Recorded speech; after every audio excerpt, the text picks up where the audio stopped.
नमस्कार दोस्तों आज जिस स्टॉक की चर्चा मैं आपके सामने करने वाला हूं उस स्टॉक का नाम है रोज़ारी बायोटेक लिमिटेड। और इस स्टॉक का जो रिकमेंड किया गया है वो हमारे जो मेंबर हैं उनके द्वारा किया गया है। और इस स्टॉक में आप कह सकते हैं मैं रुका इसलिए भी था कि मुझे ऐसा लगता है रोज़ारी बायोटेक में अब जो वीडियो बनाना है ये ज़्यादा इम्पोर्टेंट है। रीज़न मैं आपको बताऊंगा इस पूरे वीडियो में।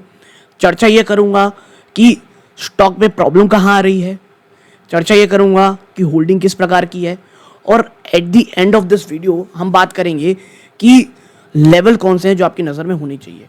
ओके, वीडियो को अंत तक देखिएगा। आपसे एक दरख्वास्त है, चैनल को सब्सक्राइब ज़रूर कीजिए। मात्र 90% ऐसे व्यूअर हैं, माफ़ कीजिएगा 90% ऐसे व्यूअर हैं जो हमारा वीडियो देख रहे हैं बट चैनल सब्सक्राइब नहीं कर रखे हैं। आपका एक छोटा सा कदम चैनल की बहुत ज़्यादा ग्रोथ देता है दोस्तों, और हमें बहुत ज़्यादा मोटिवेट करता है इस प्रकार की वीडियोस बनाने की।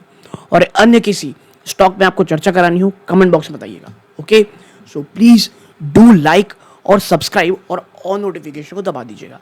नाउ एक साल में आप यहाँ पाओगे कि ऊपरी स्तरों से जो स्टॉक है आप देखिए फ्रॉम 942 स्टॉक 35% क्रैश हो चुका है। कितना? 35%। और यहाँ से अब आगे हमको क्या करना है कि यहाँ से वे फॉरवर्ड क्या होने वाला है ये हम लोगों को देखना है दोस्तों। ठीक है, तो देखिए स्टॉक की अगर आप मूवमेंट पिछले एक साल में देखोगे तो आपको एक अच्छी खासी वोलेटिलिटी दिखेगी। पहले देखिए यहाँ समय बिताया, फिर एक शानदार तेज़ी, फिर यहाँ समय बिताया, फिर एक शानदार तेज़ी, फिर एक समय बिता करके एक गिरावट हुई इतनी बड़ी वाली, फिर एक अच्छा खासा समय बीता, थोड़ी वॉलेटिलिटी रही, लेकिन फिर जो गिरावट हुई ये बहुत भयानक है। और मैं बता दूं ये अब गिरावट जो ये वाली है ना ये बहुत ज़्यादा मैं कहूँगा डेंजरस है। और अब जो रेजिस्टेंस है ये हर थोड़े थोड़े दिन आपको दिखेंगे। ये देखिए पहला रेजिस्टेंस आपको यहाँ दिखेगा, दूसरा रेजिस्टेंस आपको लगभग इन स्तरों पे दिखेगा, तीसरा रेजिस्टेंस आपके पास यहाँ पे रखा हुआ है, और देन आप देखेंगे तो ये जो लेवल से यहाँ पे रेजिस्टेंस है। तो स्टॉक भले यहाँ से बहुत ज़्यादा नीचे ना जाए, सबसे पहली चीज़ आपको ध्यान रखना है यहाँ से रैली हो पाना अब बहुत टफ है, क्योंकि रेजिस्टेंस बहुत सारे आपको मिलेंगे। और अगर बाजार एक डाउन ट्रेंड में बना रहा और आपको ऐसा लगता है कि स्टॉक उसके बावजूद बहुत तेजी से ऊपर जाएगा, मुझे ऐसा खराब लगता है, ऐसा मुझे नहीं लगता है। प्लस आपको पता होना चाहिए स्टॉक जो है दोस्तों रोज़ारी बायोटेक का जो स्टॉक है वो अब काफ़ी हद तक नेगेटिविटी अपनी प्राइसिंग कर चुका है। ठीक है, लेकिन आगे क्या इसके चांसेस हैं सबसे पहले आप यहाँ पे देखते हैं ना। देखिए कई लोगों को ये नहीं पता रहता है रोज़ारी बायोटेक करता क्या है। अच्छा, यहाँ पे दिख रहा है 595 और मेरे यहाँ दिख रहा है 612। ठीक है, तो अगर ये 595 को अगर हम बेस ले ही लेते हैं 28 फरवरी को, तो इसमें एक चीज़ ऐसा रहता है 600 रुपीज़ की स्टॉक नीचे जा चुका है। यानी जो 600 रुपये का जो एक ह्यूज सपोर्ट कह लीजिए, साइकोलॉजिकल सपोर्ट कह लीजिए, दोनों ही टूट चुका है। तो ये चीज़ पहले ध्यान में रखनी है, और यही कारण है कि अभी इस पे वीडियो बनाना बहुत ज़्यादा इंपॉर्टेंट है। एक और चीज़ 3294 यानी मार्केट कैप कोई बहुत बड़ी कंपनी नहीं है, और स्पेशली जो मिड कैप है, ठीक है, मिड और स्मॉल कैप को जिस प्रकार की आप कह सकते हैं पिटाई पड़ रही है, आपको ये पता होना चाहिए अगर आप इसमें निवेश कर रहे हो आप एक कैलकुलेटेड रिस्क ले रहे हो। मैं कैलकुलेटेड वर्ड अब यहाँ इसलिए कहूँगा क्योंकि ऑलरेडी स्टॉक बहुत ज़्यादा गिर चुका है। स्टॉक की पी 24 है, इंडस्ट्री की पी से आपको अभी सस्ता मिल रहा है। प्राइस टू बुक वैल्यू अगर आप देखोगे तो 3 टाइम्स के आसपास ही है, उससे भी कम है थोड़ी सी, तो कोई बहुत महंगा भी नहीं है। ROC ROE मैं कहूँगा ठीक ठाक से है। ठीक है, आप फेस वैल्यू 2 का है, डेट टू इक्विटी न के बराबर है, काफ़ी अंडर कंट्रोल है। ठीक है, इसके साथ साथ आपको ये 581 का जो 52 वीक लो है उसी के आसपास आपको ये स्टॉक मिल रहा है। तो इसीलिए मैं कह रहा हूँ वैल्यूएशन वाइज गिरावट हो चुकी है, काफ़ी अच्छी गिरावट है। जो प्रमोटर की होल्डिंग है 68.2 है, बहुत मजबूत। कोई प्लेज परसेंटेज नहीं है कंपनी, यानी कोई भी स्टॉक को शेयर परसेंट को आप कह सकते हैं प्लेज नहीं किया गया है। 13% की मार्जिन में कम ट्रेड करता है। 5 ये पेट्रोस्की स्कोर यानी फाइनेंशियली अब ये आप कह सकते हैं एवरेज में है। ओके, तो ये तमाम चीज़ें अच्छी लग रही हैं, लेकिन कई लोग हैं जिनको ये समझ में नहीं आता कि आखिर ये स्टॉक क्या करता है। कई के जब मेरे कमेंट आए, एक तो मेंबर जो है अंकित कुमार जी, उन्होंने तो किया ही था, और भी जब आए ना वीडियो, कईयों को यही नहीं पता था ये करता क्या है। और अभी जो स्क्रीनर का अपडेट आया है वो 1 हफ्ते पुराना ही अपडेट है, तो जो यहाँ डेटा है ना ये बहुत ज़्यादा आप कह सकते हैं फ्रेश है। रोजारी बायोटेक 2003 में शुरू हुई थी। ये लार्जेस्ट मैन्युफैक्चर है टेक्सटाइल स्पेशलिटी केमिकल, याद रखिएगा, टेक्सटाइल स्पेशलिटी केमिकल की। इनकी जो 3 प्रोडक्ट कैटेगरी है मेन, वो क्या है, होम, पर्सनल केयर और परफॉर्मेंस केमिकल। ये पहला है। दूसरा है टेक्सटाइल स्पेशलिटी केमिकल और तीसरा है animal health and nutrition. Company की 2 रिसर्च डेवलपमेंट फैसिलिटी है, एक सिलवासा में है मैन्युफैक्चरिंग फैसिलिटी और एक है रिसर्च लैब आईआईटी बॉम्बे। जी हाँ, आईआईटी बॉम्बे में।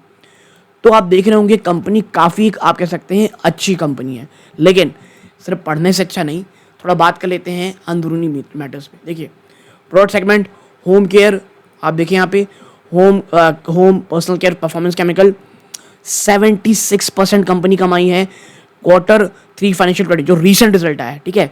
76% की कमाई यहीं से हुई है जो पहले 65% थी फाइनेंशियल 22 में। यानी यहाँ से आप देखोगे कंपनी ने अपनी कमाई बढ़ाई है सेक्टर में, और ये इंडिया की fastest growing specialty chemical manufacturer है इस सेक्टर में, जो soap, detergent, ink, paint, coating, ceramic, tiles, pulp, इन तमाम एप्लीकेशंस में काम आती है, चाहे एफएमसीजी हो, कॉस्मेटिक हो, सेरामिक्स हो। और ये जो अपनी इट इज़ एक्सपेंडिंग, अपनी जो ऑफर है ये water treatment, institutional cleaning, chemical formulation में भी बढ़ा रही है, ठीक है। यानी कि आप देखें एक बहुत ज़्यादा ब्रॉड एप्लीकेशन है कंपनी के पास, ओके। इसके साथ साथ जो सेकंड आता है टेक्सटाइल स्पेशलिटी केमिकल, इसका 19% आया है, जो पहले कंपनी 27% कमाती थी। यानी टेक्सटाइल स्पेशलिटी केमिकल से जो पैसा कमाया जाता था वो कम हो गया है। ये इंडिया की largest textile speciality chemical manufacturer है, जो सॉल्यूशन प्रोवाइड करती है एंटायर वैल्यू चेन को, किसकी, टेक्सटाइल इंडस्ट्री की, जिसमें थ्रेड आता है, यार्न आता है, manmade fibre production, digital printing, fabric process, यानी हर एक चीज़ में।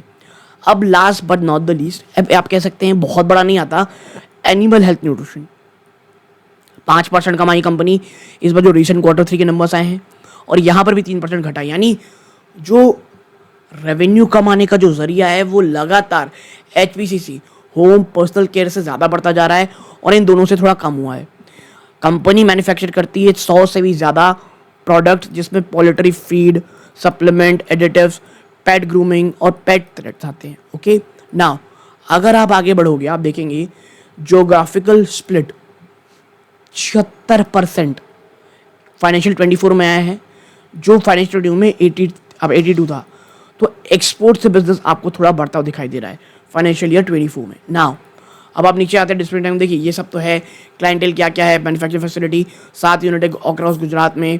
हाँ, हमारा जो है वो क्या है यहाँ पर global presence. Company through it's subsidiary अपनी जो ग्लोबल प्रेजेंस है वो लगातार एक्सपैंड कर रही है, और रोजारी बायोटेक ट्रेडिंग एफईसी जाफजा, जहाँ कहाँ पर है, यूएई, यूनाइटेड अरब एमिरेट्स में, for chemical consumer product export, और 100% एक्वायर किया है उन्होंने यूनिस्टार थाई कंपनी को 24 में, दिसंबर 24 में, और मैन्युफैक्चरिंग और सेलिंग स्पेशलिटी केमिकल में अपना जो फोकस बढ़ा रही है। कंपनी ने कुछ नए इंटरनेशनल ऑफिस भी खोले हैं, चाहे वो वियतनाम हो, थाईलैंड हो, टर्की हो और यूएई, ठीक है। और कंपनी का फोकस क्या है, देखिए कंपनी साफ साफ कहती है कि जो हमारा फोकस है ना वो डबल करना अपने रेवेन्यू को, कि सिर्फ कहाँ से, इंस्टीट्यूशनल क्लीनिंग बिजनेस टू 450 से 500 करोड़ रुपए का। इसको थोड़ा एक्सप्लेन करेंगे हम, बट एक बात आप मान लीजिए। अब आते हैं कहाँ पर, मेन मुद्दों के ऊपर। देखिए अगर आप नीचे जाओगे आपको देखिए कंपनी के पास अगर आप कैश रिजर्व देखोगे ना 1100 करोड़ ज़्यादा, और ये चीज़ मुझे अच्छी लगती है, सितंबर का अपडेट डेटा है, 1100 करोड़ ज़्यादा का कैश है कंपनी के पास। तो बुरे दिन के लिए कंपनी के पास काफ़ी अच्छे पैसे हैं कैश में, वो भी ओके। दिसंबर का जो शेयर होल्डिंग पैटर्न निकल के आया है, थोड़ी सी आप कहेंगे सेल ऑफ की है प्रमोटर, लेकिन बहुत नेग्लिजिबल है। FIS अभी भी टिके हुए हैं। DIX ने तो भाई साहब माल अपना बढ़ाया ही है, पब्लिक ने थोड़ा ना माल बेचा है, बहुत ज़्यादा नहीं लेकिन बेचा। लेकिन अच्छी चीज़ ये है कंपनी जो पब्लिक है वो माल पकड़ के बैठी हुई है, ठीक है। और यहाँ से आपको दिखेगा कि और ज़्यादा अगर गिरावट होती है तो मुझे पर्सनली लगता है पब्लिक का माल ना वापस यहीं जाएगा। और अगर आप नाम देखना चाहते हैं DIS में कौन कौन इसमें बड़े इन्वेस्टर हैं, तो आप पाएंगे SBI का स्मॉल कैप फंड है, UTI का फ्लेक्सी कैप फंड है मोर देन 4%, LIC है, कैनरा रोबोको के पास है, मोतीलाल ओसवाल का स्मॉल कैप फंड है। तो इस स्मॉल कैप कंपनी के ना बहुत सारे ऐसे लोग हैं जो इंडेक्स फंड में बाइंग नहीं कर रहे हैं, डायरेक्ट स्मॉल कैप फंड में। तो आप समझ सकते होंगे बड़े कंपनी जो इन्वेस्टर्स हैं उनका भरोसा है, DIs का इसमें भरोसा है। अब अगर आप नोट्स में जाओगे, ठीक है, आप देखिए रेवेन्यू की चर्चा हम उतना ज़्यादा करेंगे नहीं कि ऑलरेडी हमने अच्छे से चर्चा कर ली है। एक्सपोर्ट ग्रोथ अगर आप देखोगे, अच्छी चीज़ क्या है, कंपनी ने रजिस्टर किया है स्ट्रॉन्ग डबल डिजिट ग्रोथ अपने इंटरनेशनल बिजनेस में, 21% ईयर ऑन ईयर Q3 में, ठीक है, और 28% का जंप दिखाया है 9% में। जो मेजर एक्सपोर्ट मार्केट रहे हैं वो रहे अमेरिका, जिसमें लैटिन और साउथ अमेरिका इंक्लूड होता है, यानी ऊपर से होगा कनाडा वाला आप कह सकते हैं, और माफ़ कीजिएगा जो मैक्सिको एक एरिया और लैटिन अमेरिका, टर्की और गल्फ रीजन। फोकस क्या है, हाई पोटेंशियल ज्योग्राफीज में अपना एक्सपांड करना कस्टमर बेस को, ठीक है।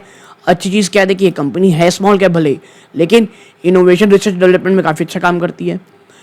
रोजारी का जो स्ट्रैटेजी है ना, वो इनोवेशन का की पिलर है और R&D कैपेबिलिटी को लगातार बढ़ाती है।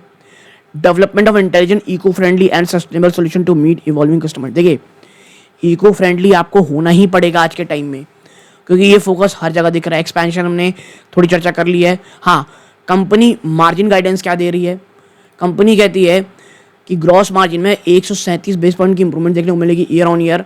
क्यों, प्रोडक्ट मिक्स काफ़ी फेवरेबल है, ऑपरेशनल एफिशिएंसीज बढ़ रही हैं अच्छी।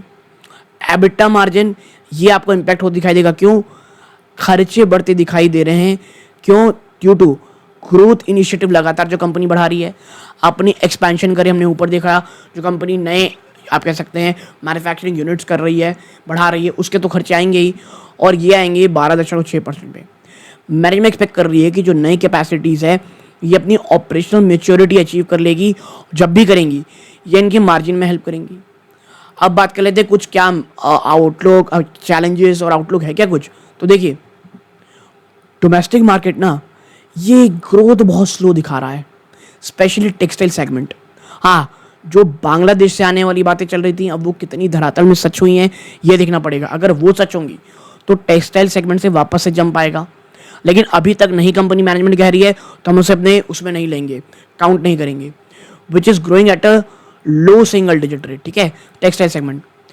रिलायंस का जो इथेलेन ऑक्साइड कैपेसिटी एक्सपेंशन है ये डिलेड हुआ है और ये फ्यूचर रेवेन्यू ग्रोथ को एक्सपैंड करने में इम्पैक्ट कर रहा है। हाँ, करेंट चैलेंजेस के बावजूद मैनेजमेंट अभी भी ऑप्टिमिस्टिक है सस्टेनेबल ग्रोथ को लेकर के, स्पेशली जो इनका मैंने ऊपर बताया था ना, कह सकते हैं होम पर्सनल केयर सेगमेंट ये, और टेक्सटाइल बिजनेस में आप कह सकते हैं बिजनेस में रिकवरी आएगी, ऐसा उनका मानना है दोस्तों। ओके, अब आप देखिए कंपनी क्या कर रही है, जो इनका जो एम्प्लॉय और कॉस्ट मैनेजमेंट है ना उसको लेकर, क्योंकि भैया वही आपके मार्जिन को बचाती है। बहुत ज़्यादा इन्वेस्टमेंट कर रही है ह्यूमन रिसोर्स में कंपनी, और with an increase of approximately 190 employees, specially कहाँ पर, सेल्स में, मार्केटिंग में और R&D में। एम्प्लॉय कॉस्ट और अन्य ऑपरेशनल एक्सपेंसेस दोस्तों ये स्टेबलाइज होंगे कंपनी का मानना है, और forecast of similar expenses level next year, यानी नेक्स्ट ईयर में इन तमाम बढ़ोतरी के बावजूद कोई बहुत बड़ा दबाव आएगा ऐसा कंपनी नहीं मानती है, ठीक है।